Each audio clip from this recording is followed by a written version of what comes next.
Buenos días a todos. Doc, no sé si estás de acuerdo en dar unos 3 minuticos mientras se conecta alguien más y arrancamos. Claro, claro, claro.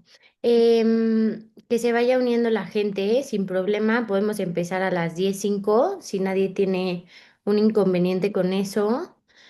Y em, va, déjenme ver nada más. Quiero ver. Perfecto. Listo, Doc. A las 5 empezamos. Gracias, Doc. 10:05. Va. Ok.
¿Me pueden avisar si ven la presentación? Sí, doctora, sí se ve. Perfecto, perfecto, perfecto.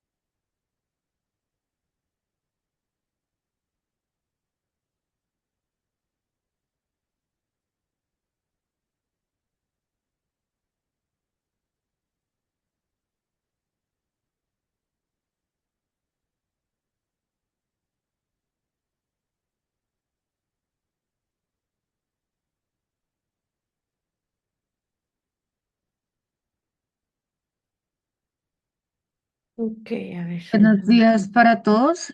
Mi nombre es Olga Lucía Doncel. Yo soy embajadora de Sumaira Foundation para Colombia.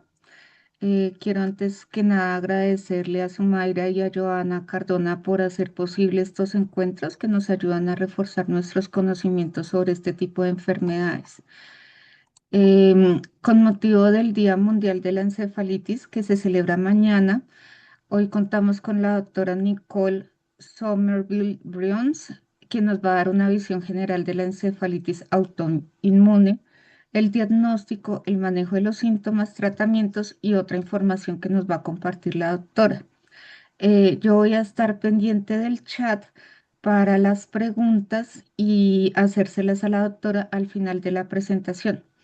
La doctora que nos acompaña el día de hoy es médica cirujana de la Universidad de Anahuac, México, con un máster en neurociencias en el Queen Square Institute of Neurology, parte de la University College London en el Reino Unido. Eh, como les acaba de comentar, todas las preguntas que vayan haciendo en el chat, yo las voy recopilando y se las hacemos a la doctora al finalizar la sesión. Por otra parte, estamos construyendo un formulario para las personas que se quieran inscribir para que de Sumaira Foundation les podamos enviar la información de primera mano sobre este tipo de eventos.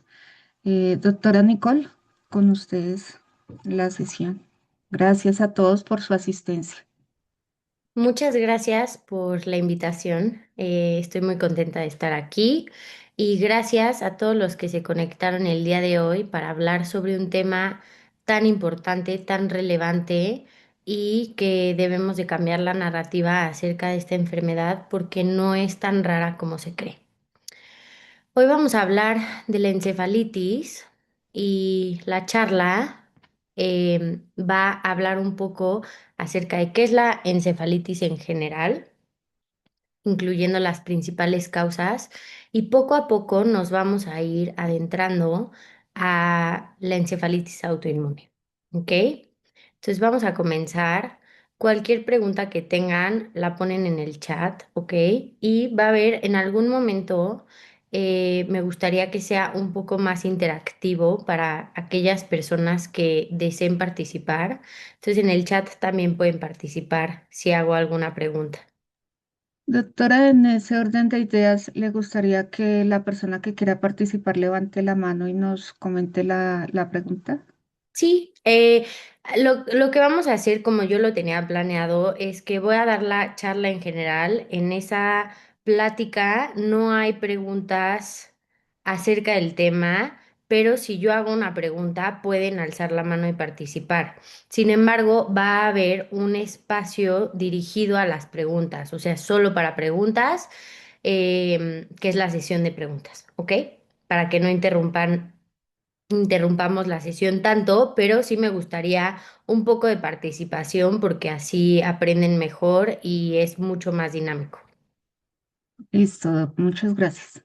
Ok, entonces, como les comentaban, sí, yo soy la doctora Nicole Somerville Briones, soy egresada de la Universidad Anáhuac en la Ciudad de México, estudié la licenciatura de médico cirujano y posteriormente me fui a hacer un posgrado en neurociencias en un hospital que se llama Queen Square, que está afiliado a University College London. Y además soy autora de un libro que publiqué en 2022 llamado Autoinmune, la epidemia silente del siglo XXI y está disponible en Amazon para aquellas personas que están interesadas en las enfermedades autoinmunes. ¿Por qué estoy dando una charla acerca de encefalitis autoinmune y encefalitis en general? Bueno, yo como antecedente fui parte de un grupo de neuroinmunología en Londres, en donde mi tutora fue la jefa del departamento de neuroinmunología en la Universidad de Oxford muchos años. Y mis otros mentores también son parte de este grupo, ya sea que son egresados de Cambridge y eventualmente todos nos juntamos en UCL para hacer este grupo. Y nuestra línea de investigación principal, al menos la mía durante ese año, fue la encefalitis autoinmune. Yo lo que hice durante ese año fue hacer una revisión sistemática que incluye muchos métodos científicos para evaluar todos los tratamientos para encefalitis autoinmune y determinar su seguridad y qué tan eficaces son. Entonces, hoy vamos a tener un módulo sobre tratamiento y vamos a hablar un poquito de cuál es la situación actual en esta condición. Lo primero es que el Día Mundial de la Encefalitis ya es una causa global, no es una causa que solamente estemos celebrando el día de hoy por esta fundación, sino que realmente ya hay un movimiento en donde queremos crear muchísima más concientización. El día en el cual se conmemora esto es el 22 de febrero y ustedes van a ver un movimiento que se llama Red for Wet y básicamente lo que hace la gente es vestirse de rojo. Entonces, algo que pueden hacer el día de mañana, si les interesa esta iniciativa, es ponerse algo rojo en conmemoración de la encefalitis. ¿Ok? ¿Por qué es importante hablar de encefalitis? Realmente es importante hablar de encefalitis porque es una emergencia médica, sobre todo cuando se trata de encefalitis infecciosa. Esta condición puede causar secuelas permanentes, puede causar discapacidad y en algunos casos puede inclusive causar la muerte. Entonces, una de las mayores, em, algo que es muy importante en la agenda de encefalitis es que tanto las personas empiecen a conocer esta condición, como los médicos, tanto como los médicos que no se dedican a las enfermedades infecciosas, a la neurología o a las urgencias, para que puedan reconocer de manera pronta esta condición y poder iniciar un abordaje tanto diagnóstico como terapéutico. La detección temprana y el reconocimiento por profesionales de la salud es una de las estrategias que han mejorado en los últimos años, ya está mucho más en el radar. Sin embargo, vamos a hablar de cómo ha cambiado esto en el pronóstico de la enfermedad a lo largo de las décadas. ¿Ok? También hemos visto el aumento de casos, pero este aumento de casos muchas veces está relacionado justamente con este diagnóstico temprano. Y hoy les voy a enseñar una herramienta o una estrategia que se acaba de implementar para este año y para que tanto personas que no son médicos como profesionales de la salud puedan reconocer con mayor facilidad a esta condición.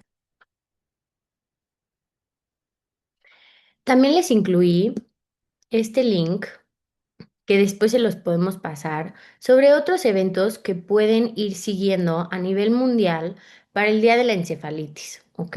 Hay algunos que son en línea, entonces quizás valga la pena conectarse a alguna charla o lo que sea, pero esto va a ocurrir el día de mañana. Entonces, ahora sí, yo les quiero preguntar, ¿qué es la encefalitis? Si alguien quisiera participar, lo agradecería mucho y a ver qué podemos aprender de esta charla. Ay, espera, no sé si... Contamos con 10 participantes. No sé si alguno quisiera responder la pregunta a la doctora, si conocen o por el chat, si Por el conocen. chat puede ser, si les da pena, sí. ¿Alguien sabe qué es la encefalitis? ¿Cómo definirían la encefalitis?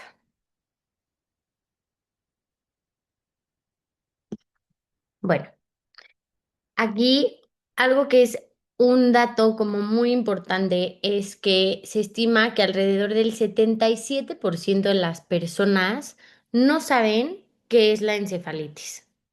Si tú le preguntas a alguien, lo más probable es que no sepa qué es esta enfermedad, ¿ok?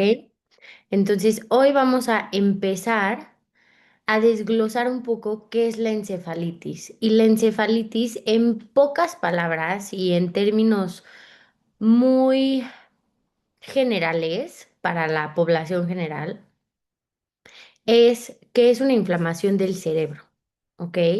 En la encefalitis lo que predomina es la inflamación.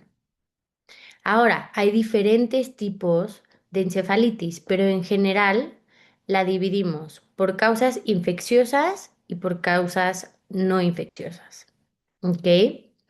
Cuando hablamos de la encefalitis infecciosa, estamos hablando de virus, bacterias, hongos, parásitos, etcétera. ¿Ok? La más frecuente es la encefalitis viral. El virus que causa los mayores casos de encefalitis viral en general, porque nos podemos ir por regiones, es el virus del herpes simplex, ¿ok? Entonces, ese virus que ustedes han visto que pueden tener en la boca un fuego o inclusive, sí, sobre todo como estas lesiones en la mucosa oral, los famosos fueguitos, ese virus puede causar encefalitis, ¿ok? Y posteriormente tenemos al rubro de la encefalitis no infecciosa, que antes se creía que era mucho más rara, pero vamos a hablar de la frecuencia de este tipo de encefalitis y cómo estudios han reportado que en algunas regiones y en algunos países la incidencia es similar a la encefalitis infecciosa. ¿Ok? Entonces, cuando hablamos de encefalitis no infecciosa, hay que pensar dos principales causas. Podríamos hablar de más, pero hoy me voy a enfocar en una, pero sí me gustaría comentar que el tema muy importante en las encefalitis no infecciosas, alrededor de un poco menos del 1% de los casos de cáncer, sobre todo cáncer de mama, cáncer de testículo, cáncer de pulmón, pueden dar estos llamados síndromes paraneoplásicos, en donde hay anticuerpos que son diferentes a los anticuerpos que consideramos por autoinmunidad. Estos son anticuerpos de cáncer, o sea, que el riesgo de cáncer o la asociación con cáncer es muy alta. Pero bueno, existen, ¿ok? Síndromes paraneoplásicos y luego está la encefalitis autoinmune, que en un menor porcentaje de casos puede asociarse con la presencia de algún tumor. Lo vamos a hablar, pero sí puede estar asociada. Signos y síntomas de la encefalitis. Vamos a aprender hoy una estrategia que se llama Flames, pero en general los vamos a platicar y son alteraciones en el estado de despierto, sobre todo que el paciente empiece a estar somnoliento, muy cansado, cambios en la conducta y el estado de ánimo, dolor de cabeza, fiebre, convulsiones, trastornos del movimiento, que los vamos a explicar un poco más adelante. Pero con lo que quiero que se queden es con la evolución que vamos a platicar en un momento. Esto va a ser lo más importante para reconocer un patrón que puede indicar una encefalitis, ¿ok? Entonces, encefalitis international, que es donde les mostré que hacemos las conferencias y esto pasa en Reino Unido. Diseñaron una estrategia este año que se llama Flames, ¿ok? Entonces, ¿de qué se trata principalmente? Flu-like symptoms se refiere a este episodio o este periodo inicial en donde el paciente empieza a presentar síntomas como fiebre, cansancio, náusea, dolor y básicamente es muy similar a como si el paciente tuviera una especie de infección viral, ¿ok? Por eso se llama flu-like symptoms. Y ahorita vamos a ver en la gráfica de evolución cómo esto dura unos días y posteriormente con las semanas se empiezan a agregar cosas, pero el tema de por qué es difícil abordar la encefalitis es porque muchos de estos síntomas son un poco ambiguos, son inespecíficos y en muchas ocasiones llegamos a pensar en otras cosas antes que en encefalitis. Entonces, sobre todo en las encefalitis infecciosas, es muy importante actuar lo más rápido posible para disminuir el riesgo de complicaciones, que las secuelas permanentes tengan una menor incidencia, que podamos rehabilitar al paciente, pero sobre todo que lo podamos salvar, ¿ok? El pronóstico, obviamente, en encefalitis autoinmune, lo vamos a comentar, es un poco distinto, ¿ok? Después tenemos la pérdida de conciencia para la L, más bien, como más que pérdida de la conciencia, son estas alteraciones del estado de despierto en donde el paciente empieza a estar confundido, empieza a estar aletargado, somnoliento e inclusive en algunos casos puede que no responda, ¿ok? Después tenemos este dolor de cabeza muy intenso que se siente diferente a otros dolores de cabeza, es en muchas veces agudo, puede estar acompañado de ciertos síntomas como mareo o problemas con la visión. Después tenemos los problemas de la memoria, ¿ok? que se nos olvidan cosas, que estamos teniendo dificultad para poder acordarnos. Están los cambios del comportamiento y las alteraciones emocionales que pueden ser desde estar irritable, no saber qué me pasa, tener cambios súbitos del estado de ánimo, hasta manifestaciones mucho más graves como las alucinaciones, ¿ok? Y posteriormente aquí no se ve, pero la S se cortó, perdón, es para convulsiones. Los pacientes pueden llegar a tener estos episodios de convulsiones. Ahora sí, vamos a hablar un poco de encefalitis autoinmune, que es el tema de interés el día de hoy, pero lo más importante cuando hablamos de encefalitis es abordar el tema en general y luego ir a encefalitis autoinmune, porque vamos a ver que algunos casos de encefalitis autoinmune pueden estar desencadenados, por ejemplo, de encefalitis por virus, ¿ok? Entonces, ¿qué tan frecuente es la encefalitis autoinmune? La encefalitis autoinmune se presenta en 1 de cada 100.000 habitantes al año. Esto es un poco difícil como de entender en la cabeza, pero justo traigo un estudio para que entendamos un poquito qué tan frecuente es y no solo ver el número, ¿ok? Se estima que el 20 al 30% de los casos de encefalitis por todas las causas es de origen autoinmune, al menos en los adultos. En niños es distinto.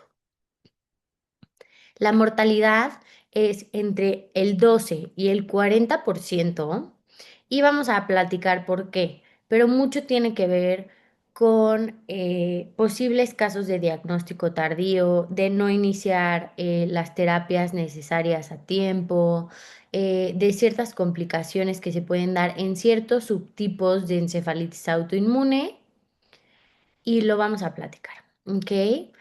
¿Cuál es el tipo más frecuente? Se llama anti-NMDAR, que es contra un receptor que se llama N-metil de aspartato, ¿ok?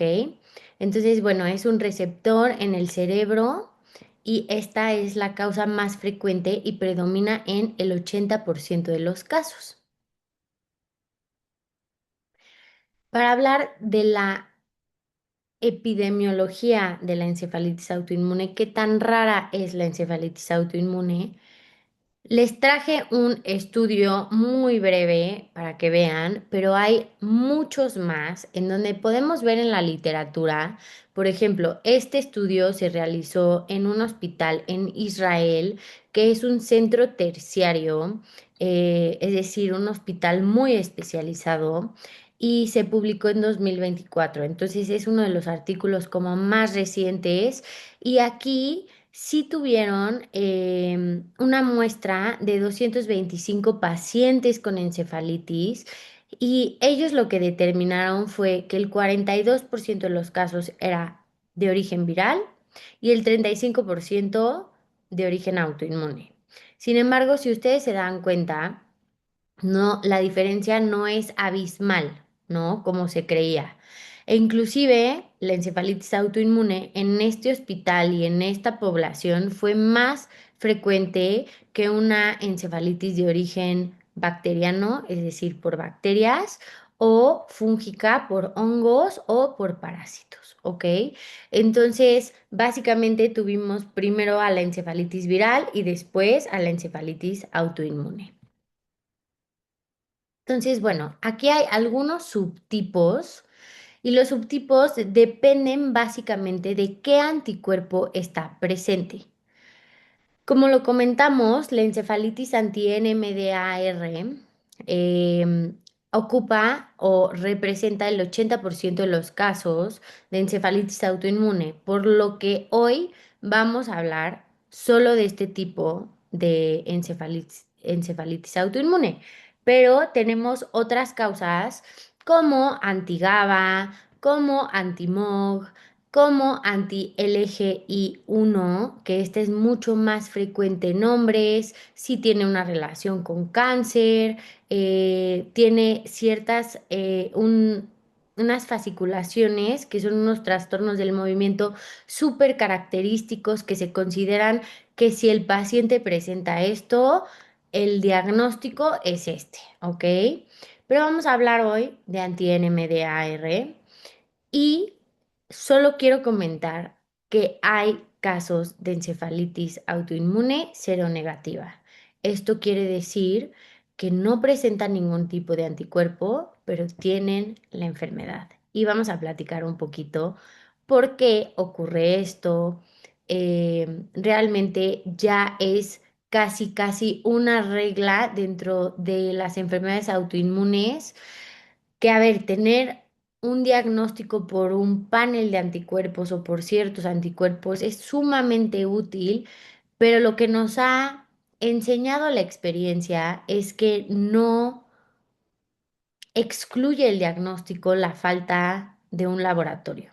¿Ok? Entonces aquí lo más importante es la sospecha clínica, hacer tu línea del tiempo sobre cómo va evolucionando la enfermedad, atar los puntos, ir juntando toda esta información y si todo el cuadro clínico nos indica que pudiera ser una encefalitis autoinmune, después de descartar otras cosas que lo vamos a ver en el diagnóstico, actuar, ¿ok? Entonces, bueno, vamos a hablar un poco de esta famosa encefalitis anti-NMDAR, que cuando alguien nos habla de encefalitis autoinmune, es lo primero que pensamos, ¿ok? Entonces, ¿qué incidencia tiene? Tiene una incidencia de 1,5 casos por millón al año, ¿ok? Es mucho más frecuente en mujeres con una relación de 4:1, ¿ok? Tienen, la edad media de presentación es alrededor de los 21 años y el 40% de los casos tienen un teratoma de ovario. Ahorita vamos a hablar de qué es un teratoma de ovario. Pero también algo que es muy relevante es que se ha visto que un desencadenante muy relevante es tener alguna infección. Sobre todo se han descrito casos de encefalitis autoinmune posterior a una encefalitis por herpes, ¿ok? Por herpes simplex. Entonces, podríamos decir que todo este proceso infeccioso puede llegar a desencadenar en estos pacientes una encefalitis autoinmune. Entonces tenemos que estar muy pendientes también. El 40% de los casos está asociado con un teratoma de ovario, que es un tumor en el ovario, que puede ser maligno, por así decirlo, o benigno. Pero realmente el teratoma sí está causando síntomas. Y se ha visto también que ciertas pacientes primero presentan la encefalitis y posteriormente el teratoma.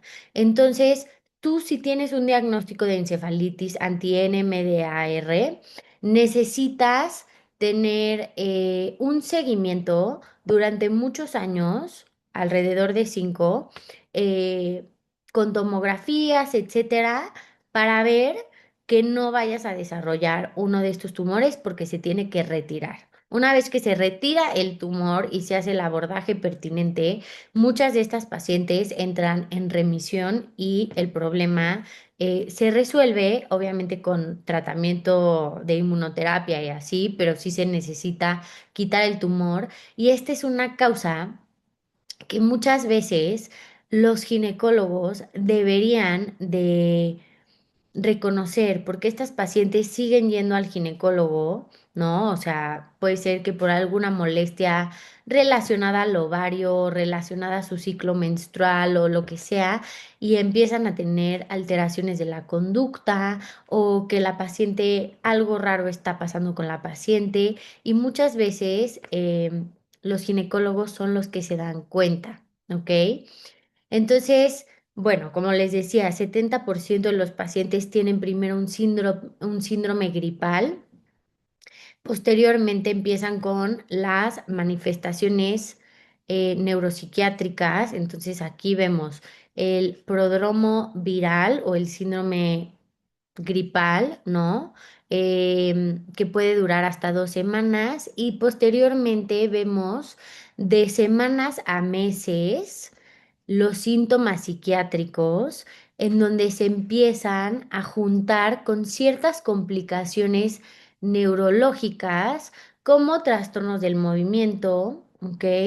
Disautonomía, que la disautonomía, esta incapacidad de regular nuestra presión arterial, nuestra frecuencia cardíaca. Entonces de repente se baja mucho la presión arterial y se sube muchísimo la frecuencia cardíaca y pueden haber arritmias, trastornos de la conducción en el corazón, pueden haber problemas de ventilación, ¿ok?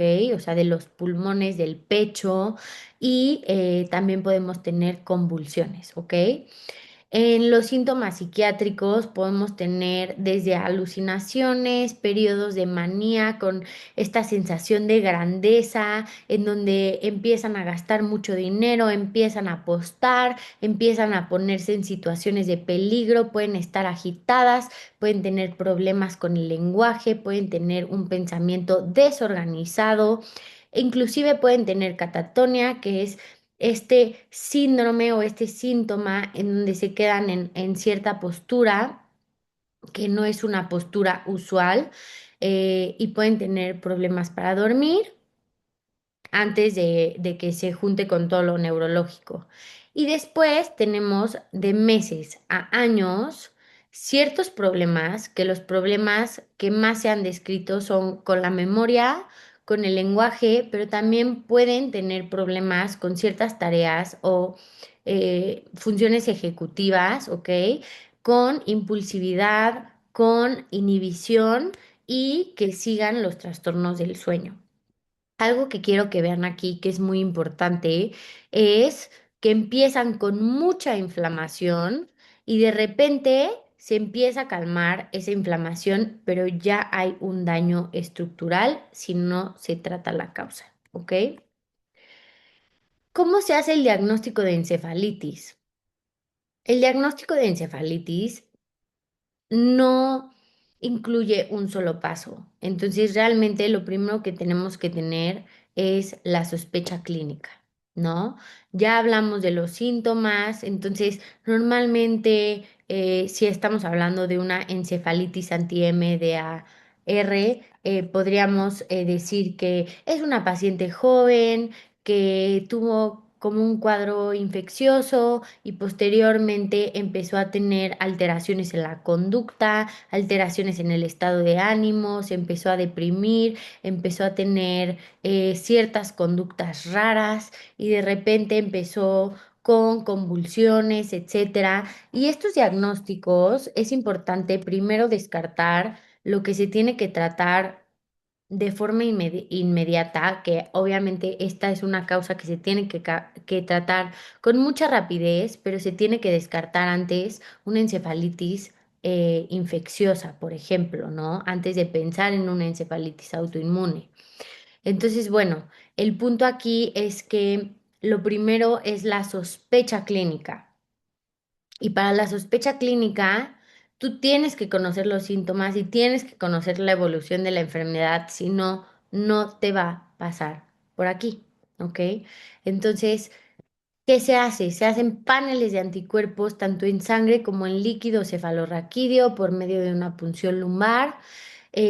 Como les decía, la ausencia de anticuerpos no descarta la enfermedad, por eso hay casos cero negativos. Se pueden hacer electroencefalogramas y otros estudios de neurofisiología y de conducción, estudios de imagen, como imágenes de resonancia magnética, tomografía, si es que llegaran a pensar que es necesario. Y conforme se hace el abordaje, también se tiene que descartar principalmente cáncer, ¿ok? Cuando hablamos de tratamiento, actualmente no existen guías que estén aprobadas a nivel internacional. Esto quiere decir que muchas veces el tratamiento de la encefalitis autoinmune es empírico. ¿Qué tiene que ver? ¿Qué quiere decir un tratamiento empírico? Tiene que ver con la experiencia. Muchas veces cuando tú empiezas a tratar al paciente, no tienes un diagnóstico certero. ¿Por qué?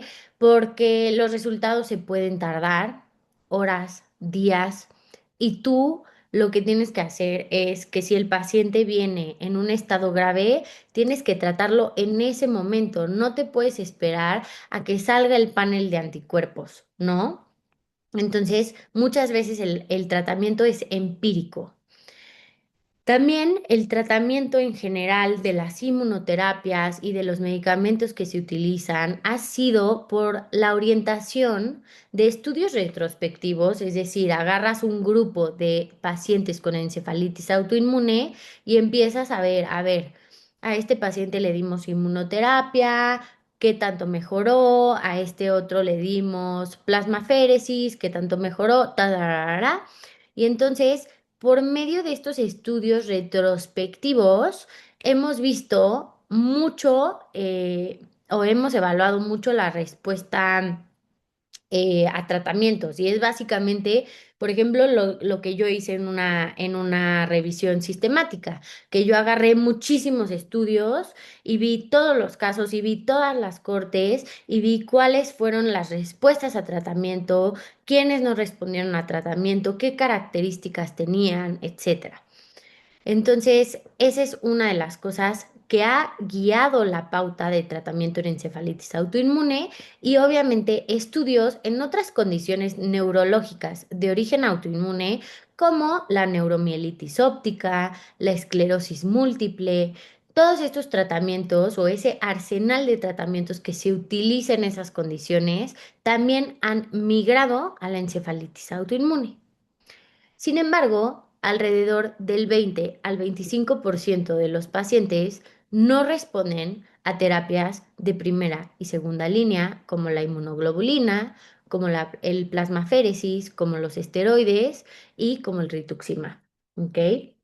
Entonces, ¿qué puede estar pasando en estos pacientes? Pues uno, hay que revisar que el diagnóstico sea el correcto, ¿no? Dos, ver qué tipo de anticuerpos tienen, pero la verdad es que sin importar el tipo de anticuerpo, o sea, el anticuerpo muchas veces te dice, o sea, hablamos más como de las presentaciones clínicas y, por ejemplo, hay ciertos anticuerpos que dan más convulsiones, más riesgo de convulsiones. Entonces, tú vas a tratar ese síntoma, ¿no? Pero el tema de la inmunoterapia muchas veces no cambia tanto, ¿ok? Entonces, el tratamiento, como dijimos, tiene que ir dirigido a la causa, ver si hay presencia de infección, si es una encefalitis postinfecciosa, si hay un tumor de por medio como es el teratoma de ovario, o si es una encefalitis autoinmune sin ningún otro componente. Hay medicamentos que modifican la enfermedad, ya hablamos de los principales, que son los esteroides, la inmunoglobulina, la plasmaféresis o el recambio de plasma, las terapias biológicas como el rituximab y los inmunosupresores que se utilizan más en la fase de mantenimiento, ¿ok? Además de esto, lo que platicábamos de los manejo de los síntomas, como la psicosis con antipsicóticos, alteraciones del estado de ánimo, en donde se pueden utilizar, por ejemplo, ciertos antidepresivos, si hay convulsiones, para manejo de crisis también hay muchos medicamentos. Hay pacientes que requieren cuidados en la unidad de cuidados intensivos y vamos a hablar de el papel de la rehabilitación, que es uno de los más importantes y que más se olvida. El tratamiento temprano es clave.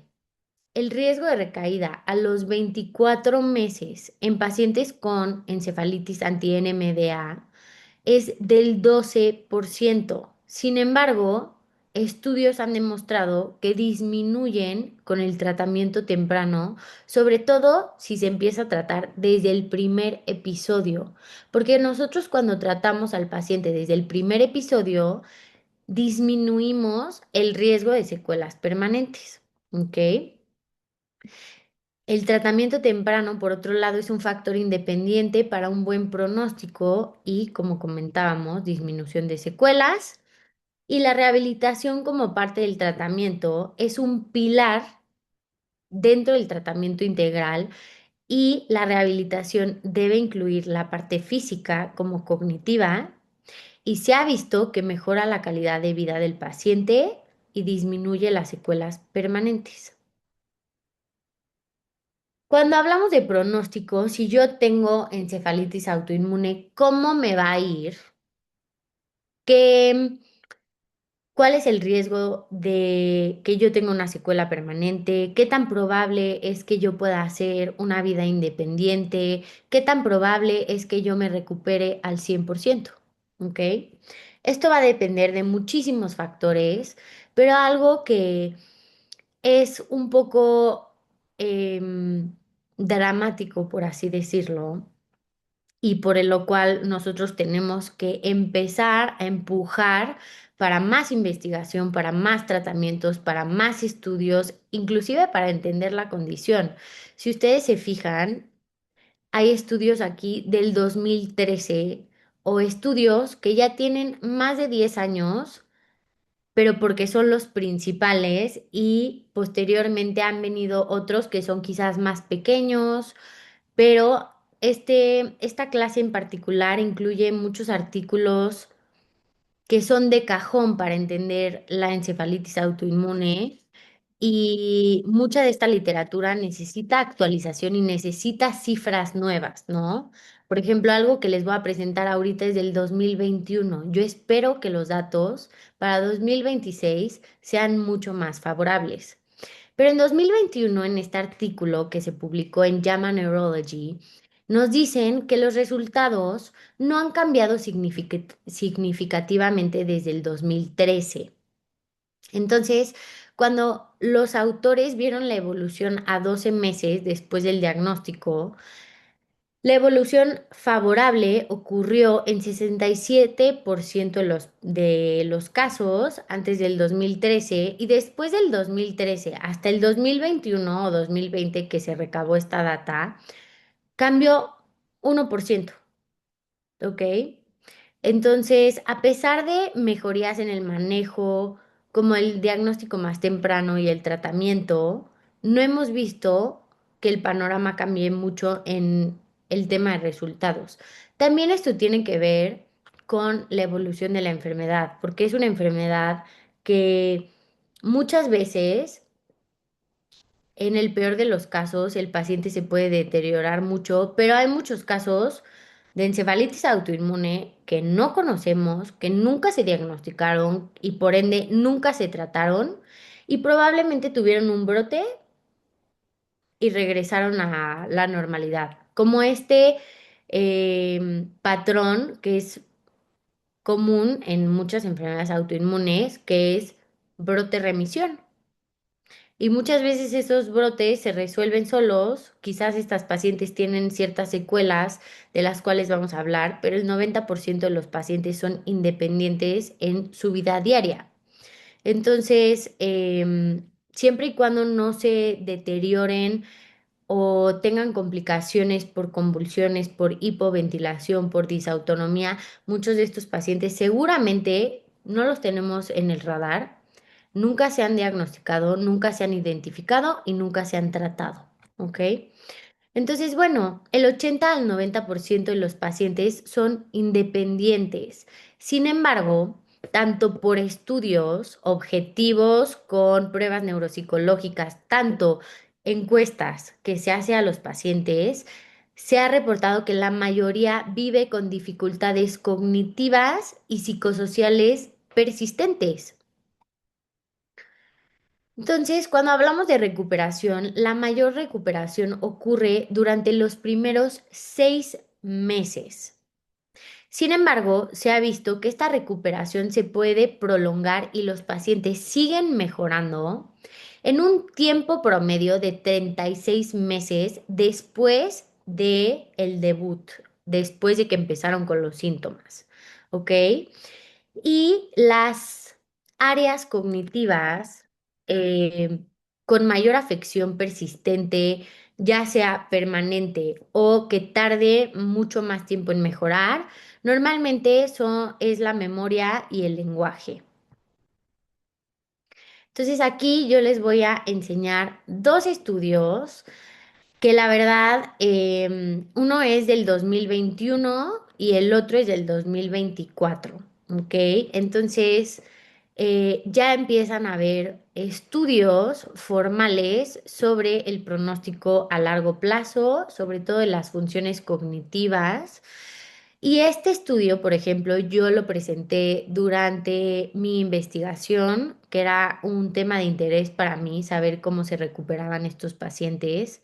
Entonces fue una ponencia que yo di y se los voy a resumir en dos diapositivas, ¿ok?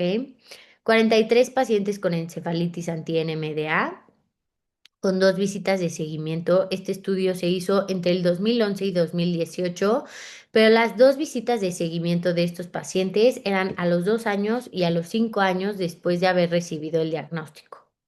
Lo que se hizo fue una valoración clínica para verlos, valoraciones neuropsicológicas y se hizo una imagen de resonancia magnética. ¿Qué es lo que encontraron? A los 2 años, 100% de los pacientes presentaban dificultades cognitivas, de los cuales la mitad tenía dificultades graves que sí les afectaban en su calidad de vida, en su vida diaria, eh, en funciones muy básicas, ¿no? A los 5 años, en general, la función cognitiva mejoró. Sin embargo, uno de cada tres participantes, tres pacientes, seguía con dificultades graves y uno de cada tres se recuperó por completo. ¿Ok? Este es otro estudio más reciente de 2024, 92 pacientes con una edad promedio de 29 años y el 77% eran mujeres. Entonces, esto cabe en nuestra idea de que esta encefalitis anti-NMDA es mucho más frecuente en mujeres jóvenes, ¿ok? El 34% de los pacientes, de las pacientes y los pacientes a los 36 meses tenían una discapacidad persistente que seguía presente, ¿ok? Y el 65% de estos pacientes, por pruebas neuropsicológicas, tenían un rendimiento por debajo del promedio, o sea, del control, en al menos un área cognitiva. Este estudio concluyó que el 91% de los pacientes en su estudio eran independientes basados en la escala que más se utiliza para valorar la respuesta a tratamiento, la mejoría que se va presentando, que es la escala de ranking modificada, ¿ok? Y esto nos habla mucho más de la condición física del paciente. Entonces, en términos de las manifestaciones físicas, sabemos que el 91% de los pacientes pueden hacer las tareas diarias de la vida, que es muy bueno, pero no estábamos tomando en cuenta la parte cognitiva y la parte emocional, que sabemos que esta condición, la encefalitis autoinmune, es un síndrome también neuropsiquiátrico, en donde hay muchísimas alteraciones del estado de ánimo, de la conducta y cognitivas, ¿ok? Entonces, el 30% de los pacientes abandonaron por completo sus estudios y su trabajo y solo el 18% se reincorporó con modificaciones. Ahora, cabe mencionar que este 18% que eventualmente se reincorporó a sus estudios y a sus labores, tuvo eventualmente un puntaje significativamente mayor en las pruebas neuropsicológicas y en las pruebas cognitivas. ¿Por qué? Porque el volver a exponerte al reto de estudiar y trabajar y utilizar tu mente y tus funciones cognitivas es una manera también de rehabilitarte, ¿ok? Entonces, lo que se sugiere en estos pacientes, obviamente, es que poco a poco empiecen a reincorporarse a ciertas actividades, muchísima rehabilitación, pero sí se ha visto que en pacientes que eventualmente se reincorporan, se recuperan mucho mejor. Y hoy, finalmente, les quiero hablar de un caso que probablemente ustedes ya conocen. Es un caso muy famoso. Hay una película, hay un libro, y es el caso de Susana Callahan, que era una periodista del New York Post que vivía en Manhattan cuando empezó a tener toda esta sintomatología y es una sobreviviente de encefalitis anti-NMDA. De hecho, se considera el caso número 217 descrito de encefalitis autoinmune en la historia y esto ocurrió en 2009, así que es bastante reciente para la historia de la medicina. Y algo que me gustaría leerles es un poco acerca de su relato y cómo podemos ir desglosando y podemos atar ciertos puntos para darnos cuenta que era una encefalitis autoinmune y cómo los médicos no se dan cuenta. Si no conocen este caso, les recomiendo mucho leer el libro o ver la película. Y aquí está el fragmento que ella escribió. Dejé de dormir, paseaba por la casa en lugar de dormir. En un momento desperté a mi mamá en medio de la noche porque estaba parado al lado de su casa, de su cama, mirándola. Llegó al punto en que tuvo que dormir conmigo para asegurarse de que no me lastimara. También comencé con un nuevo síntoma de relamerme los labios casi constantemente. Mientras todo sucedía, todavía tenía convulsiones, así que volví al médico. Me dijo que tenía un virus y me hizo una serie de preguntas. Una de ellas fue, ¿cuánto bebes al día? Respondí que 1 o 2 copas de vino por la noche, pero el médico anotó 1 o 2 botellas de vino por noche, lo que cambió por completo la forma en que veía lo que me estaba pasando y posteriormente lo que verían los médicos que miraran ese mismo historial médico. Esto lo escribió Susana Callahan y es un recordatorio, primero para los médicos de escuchar, ¿no? De atar cabos, de atar puntos, de unir puntos, perdón. Em, por ejemplo, esto de dejé de dormir, los trastornos del sueño, ya lo vimos en el esquema de síntomas. Asegurarme que no me lastimara. Estas conductas de riesgo de las cuales hablábamos, quizás por psicosis, quizás por manía, relamerme los labios, son trastornos del movimiento, en donde los pacientes empiezan a hacer cosas repetitivas, movimientos repetitivos que no tienen sentido, que son raros, que no van con lo normal, por así decirlo, ¿no? Entonces, que yo de repente empiece a tener este movimiento de relamerme los labios constantemente, repetitivamente, tener convulsiones, ¿no? Y lo primero, además de que el médico pensara que era un tema viral, que el abordaje es correcto, lo primero que tienes que pensar, oye, tendrá una encefalitis infecciosa, sobre todo porque la tenemos que tratar de inmediato, ¿no? Pero después se fue al tema del alcohol. Y esto es lo que pasa con miles de pacientes con encefalitis autoinmune. Es la historia de todos los días. Primero las diagnostican con esquizofrenia, las diagnostican con algún problema conductual, con algún trastorno de la personalidad, sobre todo con temas que tienen que ver con psicosis ya sea algún trastorno esquizoafectivo, por ejemplo, pero sobre todo la esquizofrenia. O sea, la esquizofrenia es lo que más se diagnostica en estas pacientes.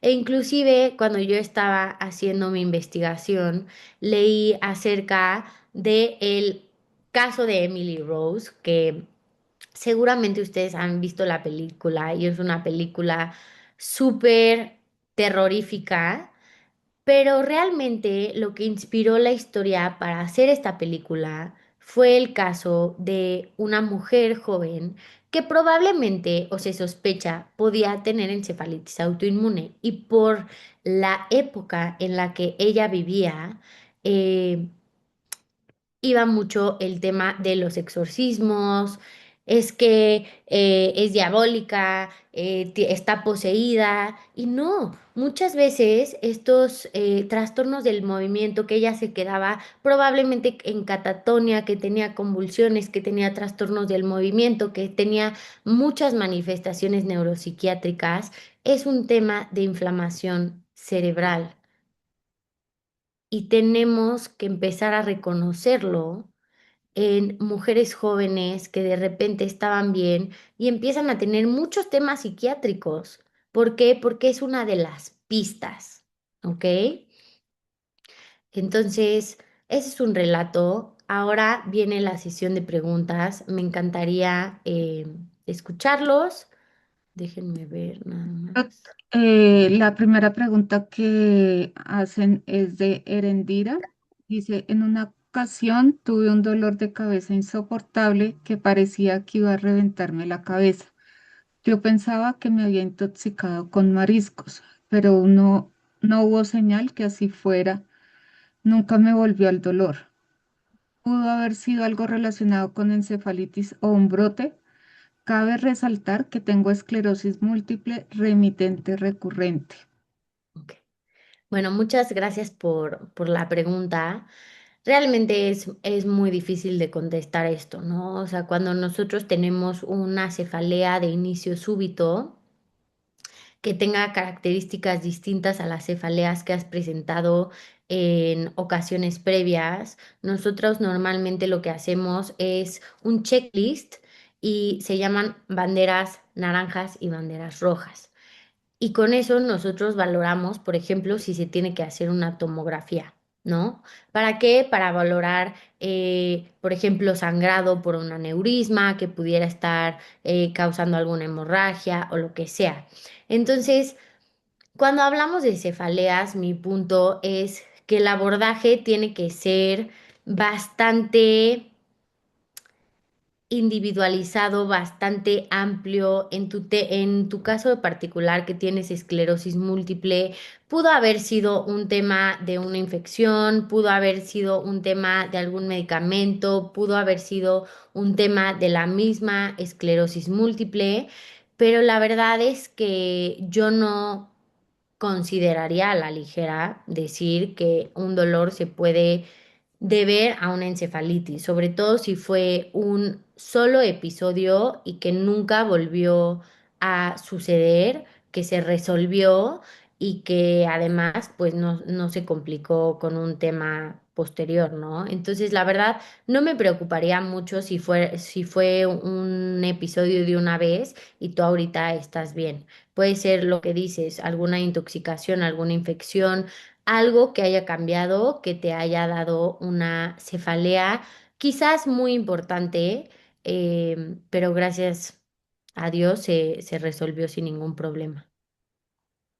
Doctora, aprovecho el comentario que hace Fabiola. Ella dice que primero tuvo encefalitis autoinmune y a los 5 años después le diagnosticaron esclerosis múltiple. Ahí la Ujú. duda es qué relación tiene entre esas dos enfermedades o entre la encefalitis autoinmune y otra enfermedad considerada rara. La verdad es que sí hay casos, uno de los factores de riesgo para tener encefalitis autoinmune es tener otra condición autoinmune y viceversa. Entonces, sí se ha visto la descripción en la literatura que pacientes con alguna enfermedad autoinmune pueden tener encefalitis o primero tener la encefalitis y después alguna enfermedad autoinmune, ya sea rara o no rara, pero sí existen y están bien descritos los casos, por ejemplo, de esclerosis múltiple con encefalitis autoinmune, de esclerosis múltiple con lupus. Entonces, sí es algo que coexiste, no es lo más frecuente, pero sí, sí ha pasado.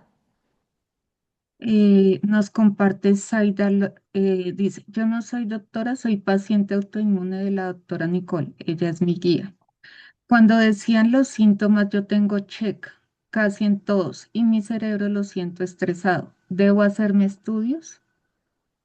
Lo ideal aquí es primero acudir a una consulta, principalmente con un neuroinmunólogo. Entonces sí, yo he visto este caso, pero realmente si hay sospecha de muchas de estas cosas, lo más importante es siempre ver a un neurólogo con experiencia en encefalitis autoinmune, podría ser un neuroinmunólogo y valorar, porque muchas de estas pruebas, por ejemplo, una punción lumbar, no es que sea sumamente invasiva, pero sí es una prueba invasiva y tiene que estar bien justificada, ¿no? Entonces, estos abordajes que en ocasiones pueden tener eh, algunos aspectos a considerar, por ejemplo, una punción lumbar, sí vale la pena que estemos seguros que la paciente se puede beneficiar de eso, ¿no? Si realmente el checklist es amplio y te das cuenta que tienes muchos de estos síntomas, sí vale la pena consultar tu caso de manera individual. Nitsiayet nos dice, si el paciente presenta una recaída, ¿es necesario volver a repetir la punción lumbar? ¿O cómo puede ser más fácil para los médicos concluir que el paciente está en una recaída? Pregunto porque en el caso de mi papá empezamos a notar cambios, pero nos decían que era parte de la enfermedad hasta que se agravó y presentó más síntomas. En ese momento cambiaron de neuro y él mencionaba que está presentando una recaída, pero tardaron aproximadamente 2 meses. Lamentablemente sí, el tiempo de diagnóstico para un brote dependiendo mucho la literatura, o sea, puede ser hasta de 3 meses, ¿no? El tema aquí es que tu papá ya tenía como este antecedente, lo ideal hubiera sido que se reconociera un poco antes. A veces no es fácil reconocer un brote porque los síntomas, como platicamos, pueden ser muy sutiles, sobre todo si no es el primer episodio de encefalitis autoinmune. Hay algunos pacientes que no necesariamente pasan por este cuadro viral o que tuvieron una infección no relacionada, por ejemplo, gastrointestinal o lo que sea, y de repente empiezan con los síntomas, pero pueden ser bastante sutiles. Entonces, nosotros para reconocer un brote, el abordaje siempre es un poco complicado porque no sabemos bien qué es lo que está pasando, justo no sabemos si es una infección, si es una afección independiente a la encefalitis autoinmune que puede ocurrir o realmente si es un brote. Entonces, aquí lo más sensato es justamente hacer, por ejemplo, una resonancia magnética en donde vamos a ver inflamación y tendríamos que ver ciertos patrones en la resonancia como para poder concluir si es el tipo de encefalitis que ha presentado previamente o si algo cambia, ¿no? También se puede hacer la punción lumbar, se puede hacer ciertos marcadores de inflamación. Aunque no sean 100% específicos para encefalitis autoinmune, hay ciertos marcadores que podemos utilizar para saber si hay inflamación presente a nivel sistémico. Em, También podemos hacer justo la punción lumbar para ver qué está pasando en ese líquido cefalorraquídeo, y pues bueno, realmente sería abordar al paciente de una manera que también descartemos infecciones y que también descartemos otras cosas que pudieran estar pasando. Erendira nos comenta, doctora, en una crisis de ausencia hay factores también autoinmunes o de procesos infecciosos o incluso que vayan encaminado a una encefalitis. Tuve un episodio hace poco de un accidente vial y no recuerdo nada, en una ventana de tiempo de aproximadamente 8 segundos. Eh, y alguien me mencionó crisis de ausencia. A raíz de esto lo comenté con el neurólogo y me mandó a hacer un estudio para descartar epilepsia. Bueno, vamos a recordar y vamos a partir del punto que la epilepsia es mucho más frecuente que la encefalitis autoinmune, ¿no? Entonces, si no tienes ningún dato que sugiera encefalitis autoinmune, sobre todo la parte psiquiátrica, la parte de otros temas neurológicos, o sea, si nada más es este evento aislado, en donde hay una sospecha de crisis de ausencia, la verdad yo ahorita no estaría preocupada, no pensaría que cualquier persona que presenta una crisis, porque además hay personas que presentan crisis pero no tienen epilepsia, ¿no? Que puede haber sido por otro tipo de factores, pero si realmente tú no tienes síntomas que pudieran encajar con la definición de encefalitis, ¿no? Yo ahorita no sería como un miedo que sembraría, una preocupación, porque es mucho más probable que sea una crisis de ausencia si solo pasó una vez y tuviste este episodio, o que haya sido un episodio por un síncope, por ejemplo, también podría ser algo que vale la pena considerar. Este síncope está, no sé si hayas como perdido la conciencia y hayas tenido este periodo en donde hubo como una hipotensión, que es cuando se te baja mucho la presión.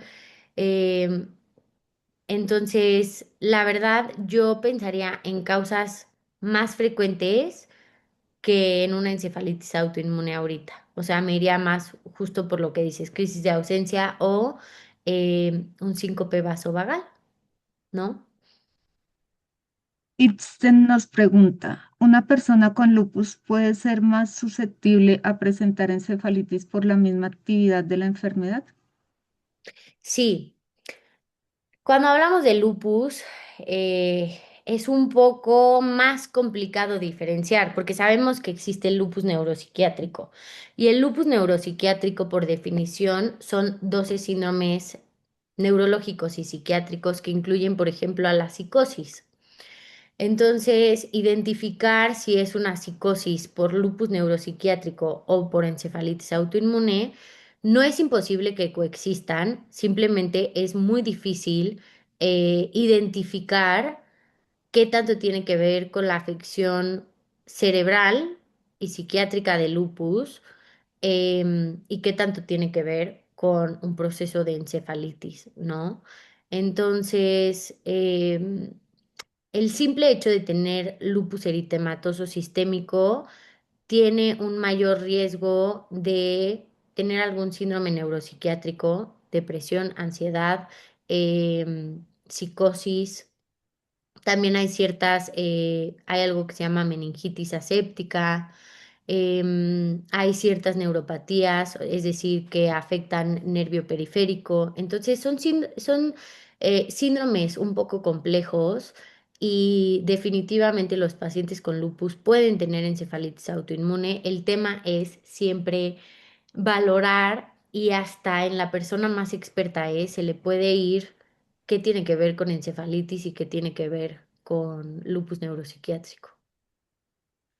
Voy a leer unos comentarios que están haciendo, doctora. Gracias por su respuesta, doctora, y felicidades por la verdad muy interesante sus posts, comentarios, la sigo en Instagram y eso me ha ayudado a ponerme a leer más. Si puede decirme dónde puedo comprar su libro. Ay, muchas gracias. De hecho, puse una em, diapositiva aquí de que si les interesa conocer más acerca de las enfermedades autoinmunes, Este es mi libro, se llama Autoinmune, la epidemia silente del siglo XXI.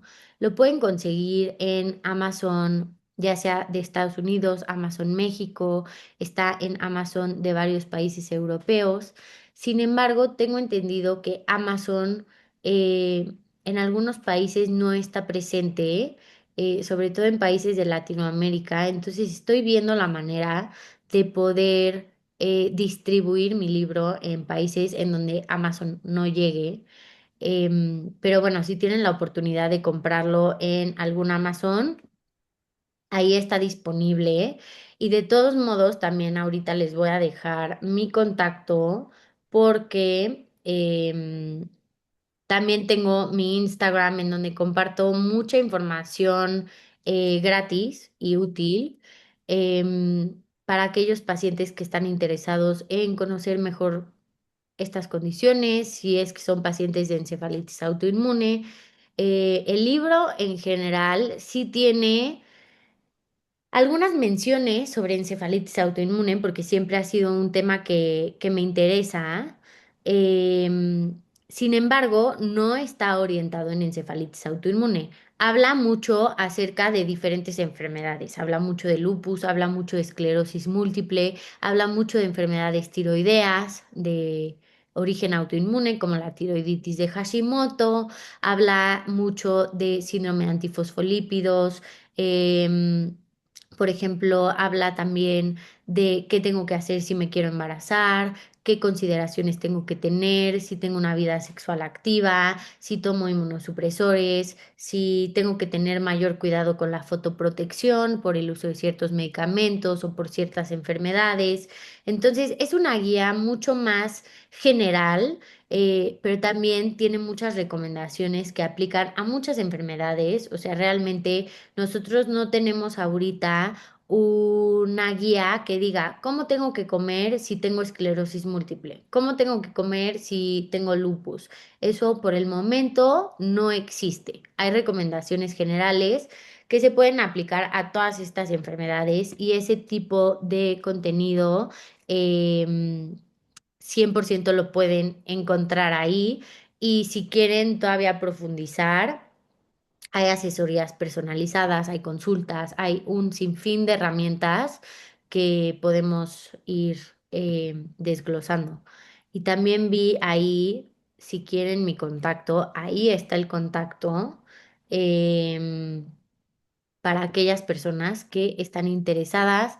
Si tienen dudas, si les interesa otra charla, si lo que sea, me pueden contactar por esos dos medios, que son mis correos, si les interesa una cita, si tienen dudas del libro.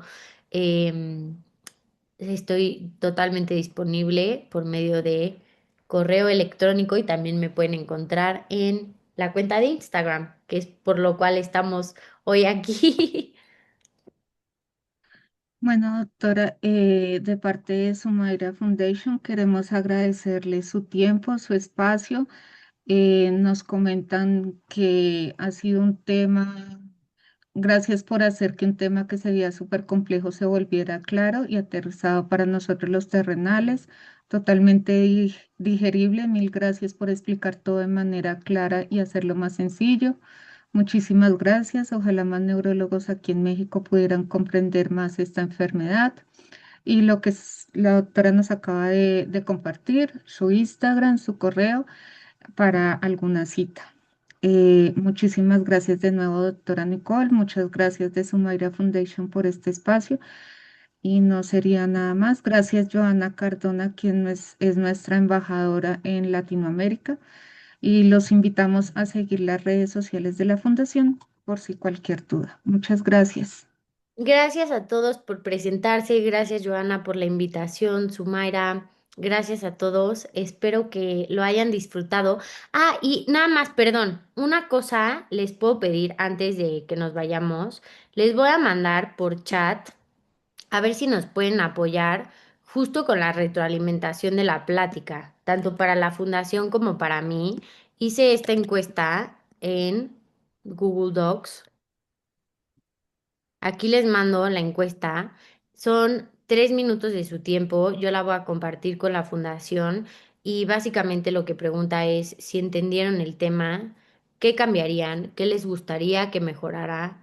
em, y todo esto es una retroalimentación súper necesaria y súper valiosa, tanto para la fundación como para mí, para sus ponentes próximos y para mis ponencias. ¿Ok? Muchísimas gracias, doctora.